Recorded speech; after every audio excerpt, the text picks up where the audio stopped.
అర్థమవుతుందా? విశ్వాసానికి అంత శక్తి ఉంది. సముద్రాలు పాయలైపోతాయి, ఎరుకో గోడలు బద్దలైపోతాయి, ఎంతటి కొండంత సమస్య అయినా అలా పోతుంది అంతే. భయంకరమైన రోగం, ఇది జయించలేము మేము, మా వల్ల అవ్వదు. దేనివల్ల అవుతుంది? విశ్వాసం ఉంటే అవుతుంది. అర్థమవుతుందా? విశ్వాసంలో మనం ఎప్పుడైతే బలపడతామో ఆటోమేటిక్గా ప్రతిదీ మనం చేయగలం. విశ్వాసికి అసాధ్యమైంది ఏది లేదుగాక లేదు. ఏదైనా విశ్వాసం చేయగలడు. ఇప్పుడు గమనించండి, నా వల్ల అవ్వట్లేదు, నేను చేయలేకపోతున్నాను, నేను ఉండలేకపోతున్నాను, నేను జయించలేకపోతున్నాను, ఇలాంటి మాటలు మన నోటి నుంచి ఎంత మాత్రం రాకూడదట. ఎందుకు? మనం విశ్వాసులం కాబట్టి. విశ్వాసం ఉంచితే జరగని కార్యం ఏదైనా ఉంటుందా? విశ్వాసం ఉంచితే జయించలేనిది ఏదైనా ఉంటుందా?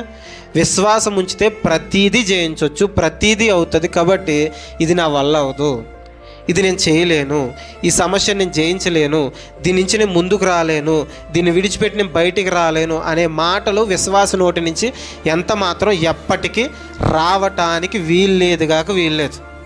గమనించండి, విశ్వాసి నోటి నుంచి ఇది నా వల్ల అవ్వదు, ఇది నేను చేయలేను అనే చేతకాని మాటలు రావటానికి వీల్లేదు. విశ్వాసి చేతకాని వాడు కాదు. విశ్వాసి కొండలను సైతం పెగిలించగల విశ్వాసం గలవాడు. విశ్వాసి ఎలా ఉండాలంటే సముద్రాలను సైతం బద్దలు చేయగల విశ్వాసం ఇది అవ్వాలి. ఎరుకో గోడలను సైతం పడగొట్టగల విశ్వాసం ఇది అవ్వాలి. ఆ విశ్వాసం కలిగి మనం జీవించగలిగితే ఈ లోకంలో మనకి అసాధ్యమైంది ఏదీ లేదు, ప్రతిదీ మనం సాధించగలం. ఈరోజు